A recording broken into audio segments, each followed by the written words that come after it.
line here, Clinton, the Hillary Clinton campaign, and the DNC. What exactly did they do?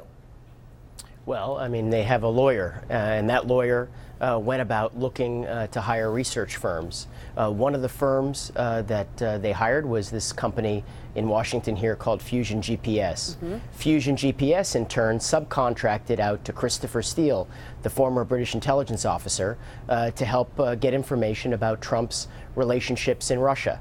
Those reports that Chris Steele produced were then passed back to the lawyer who was representing the Clinton campaign. What we don't really know is how that information was then relayed to the campaign.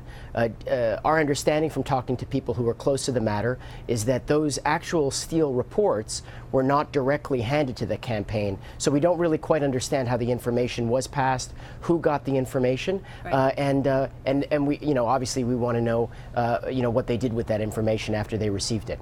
Right, and those are crucial questions. Now, as to the dossier itself, I just want to remind our viewers, look, it's about 30 pages or something. It's obviously widely available out there. We don't talk about it because it hasn't been verified, but we have confirmed that some of the conversations as reported in this dossier between foreign nationals did occur. So some things in it appear to be true, others are completely uncorroborated at this time. What you're saying, Adam, is that it's unclear whether it was finished and packaged as we now can see it and handed to the Clinton campaign or not, right? Well, I think the answer to that is it was not. These reports were being produced on a regular basis, every few weeks, every few months. He would prepare, Chris Steele would prepare a new report, which he would give to his the people who were paying him, Fusion GPS. Fusion GPS would then want to tell the lawyer for the Clinton campaign, who he's representing, what information was being collected, and that information was then being given to the campaign. The way that was being given is what we don't really understand. How high up in the campaign did that information go? We don't really know.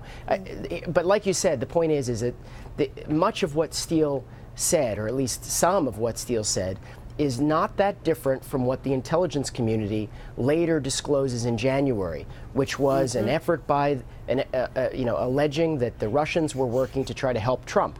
That is one of the main findings of Steele's investigation. So even though, yes, we are revealing here that the Clinton campaign's money and the DNC's money was being used, at least in part, to fund this investigation by Chris Steele, that doesn't mean that what he produced was not accurate, was not inaccurate, or, some of the information was clearly accurate and is borne out by what the intelligence community later disclosed. Right, which is obviously a crucial point. Now, when you say the money, do you have any idea how much money it was?